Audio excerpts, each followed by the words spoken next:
Spain में समुद्र से लगा हुआ एक छोटा सा पहाड़ी क्षेत्र है सेंटा लूसिया। वहाँ छोटे छोटे घर और छोटी छोटी गलियाँ और हर घंटे चर्च की घंटियों की आवाज़। दिन के वक्त ये जगह एक पोस्टकार्ड की पेंटिंग के जैसी लगती है, लेकिन रात होते ही सेंटा लूसिया की हवा में एक अजीब सी ठंडक घुल जाती है। ये कहानी 19 साल के मैथ्यू गुरेरो की है, जो हाल ही में स्पेन के मैड्रिड से सेंटा लूसिया आया था। वो एक आर्किटेक्चर स्टूडेंट था और जो पुरानी बिल्डिंग की स्टडी और डॉक्यूमेंट्स किया करता था। सेंटा लूसिया के एशियन चर्च और 100 साल पुराने घर उसके रिसर्च के हिस्सा थे।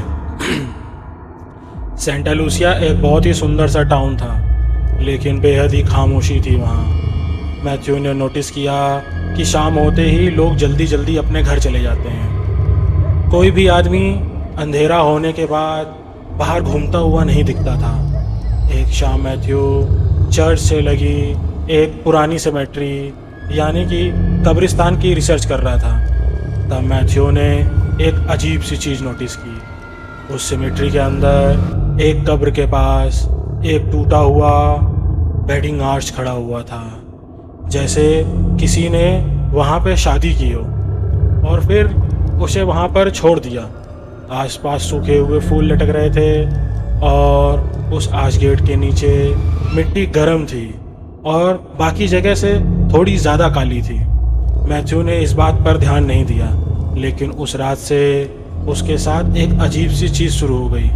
रात के वक्त जब वो अपने गेस्ट हाउस के कमरे में काम कर रहा था, तो उसे बाहर से हल्की सी कदमों की आवाज़ सुनाई दी, जैसे कोई कपड़े की हल्की घिसावट हो। मैथ्यू ने विंडो के बाहर देखा। गली बिल्कुल खाली थी, लेकिन गली के कोने में सफ़ेद सा सिलवट खड़ा था। ऐसा लग रहा था जैसे कोई औरत खड़ी हो, लंबा सा वाइट गाउन पहने। मैथ्यू ने सोचा कि शायद कोई टूरिस्ट होगी, लेकिन उसके देखते ही देखते वो औरत कहीं गायब हो गई। अगली रात वही आवाज़ फिर से आई, इस बार थोड़ी करीब से। मैथ्यू ने विंडो खोली।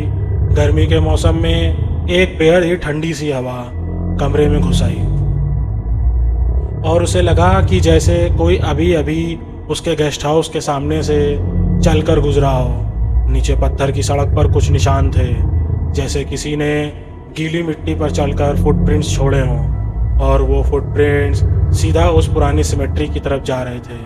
मैथ्यू से रहा नहीं गया और वो इन कदमों के निशानों को फॉलो करते हुए सिमेट्री पहुंच चुका था। चर्च की घंटी बजी। रात के 2 बज चुके थे। दूर दूर तक वहाँ मैथ्यू के अलावा और कोई भी नहीं था। मैथ्यू सिमेट्री के अंदर घुसा। वहाँ हवा और भी ज़्यादा ठंडी थी। पुराने क्रॉसेस और ग्रे स्टोन के बीच गुजरते हुए मैथ्यू इस टूटे हुए वेडिंग आर्च तक पहुँच गया।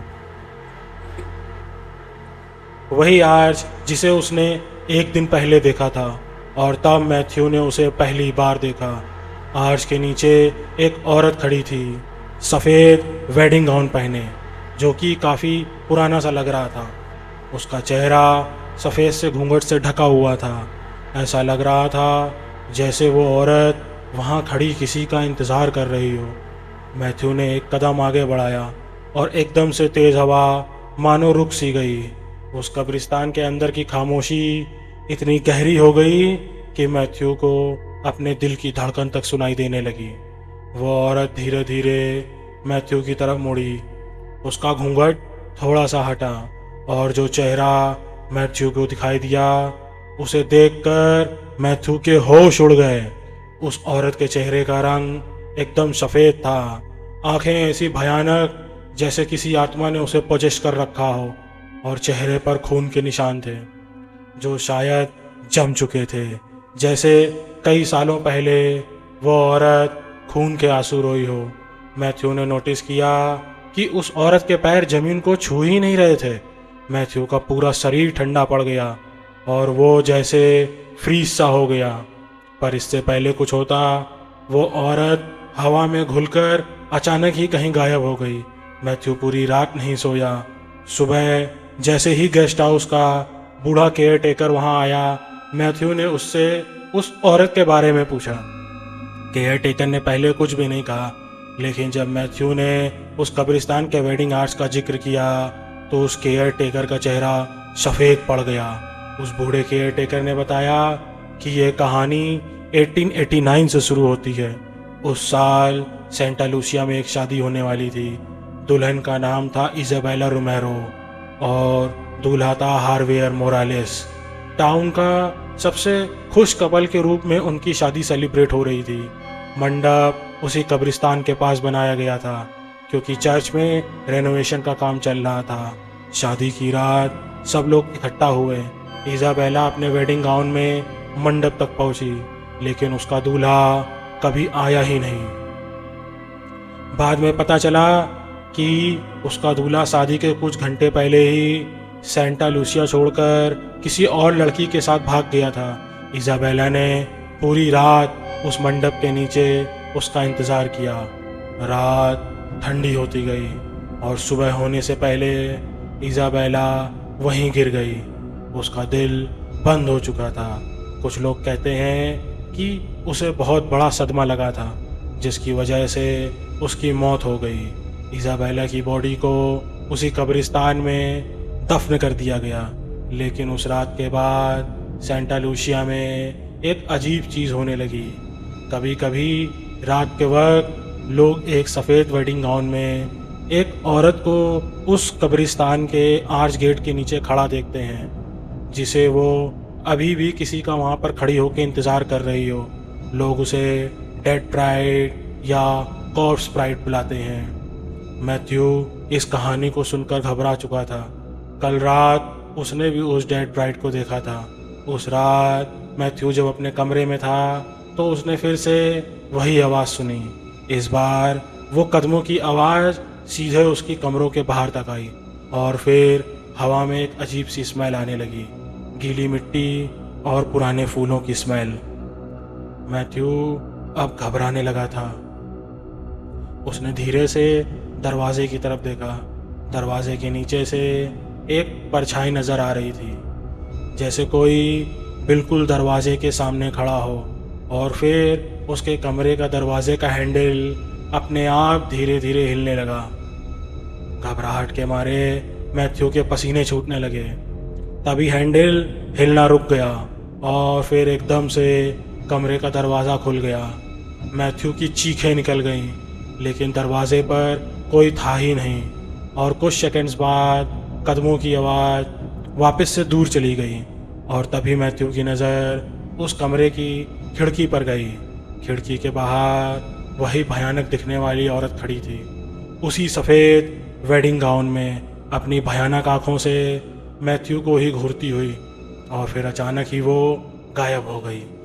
मैथ्यू फिर से रात भर नहीं सोया और सुबह होते ही उसने ये सब जाकर चर्च के प्रीस्ट को बताया और उस प्रीस्ट ने कहा कि आज तक किसी ने उस डेड ब्राइड को ऐसा करते नहीं देखा। उस प्रीस्ट ने ऐसा पूछा कि मैथ्यू जब पहली बार सिमेट्री गया था तो वो वहाँ से कुछ लाया तो नहीं था। तब मैथ्यू को याद आया कि वो वहाँ से कुछ सूखे फूल ले आया था। प्रीस्ट ने कहा कि शायद इसी वजह से वो आत्मा मैथ्यू के घर तक आ गई है और शायद उस आत्मा को ऐसा लग रहा है कि उसका दूल्हा उसे लेने वापस आ गया है। प्रीस्ट ने मैथ्यू से कहा कि उसे फ़ौरन ये शहर छोड़कर चले जाना चाहिए, वरना शायद वो औरत उसका पीछा कभी नहीं छोड़ेगी। ये सुनकर मैथ्यू का दिल दहल गया और उसने डिसाइड किया कि वो सेंटा लूसिया से आज ही निकल जाएगा। लेकिन जब मैथ्यू सामान पैक करने अपने घर गया तो उसने देखा कि उसके डोर स्टेप पर गीली मिट्टी के निशान बने हुए थे, बिल्कुल वैसे ही जैसे सिमेट्री के पास थे। मैथ्यू को अब डर लगने लगा था। वो जल्दी से जाकर अपनी पैकिंग करने लगा।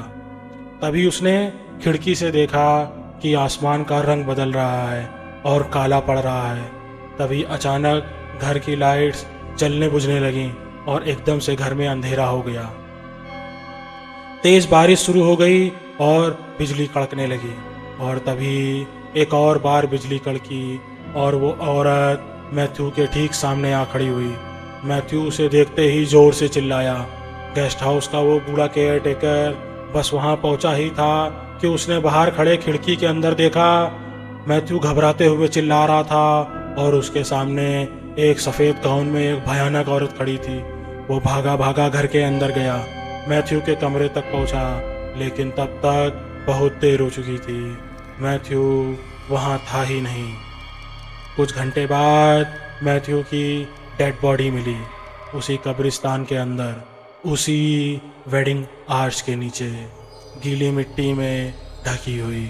उस दिन के बाद से सब लोगों ने मान लिया कि वो डेड ब्राइड की आत्मा मैथ्यू को अपना दूल्हा मानकर उसे हमेशा हमेशा के लिए अपने साथ ले गई।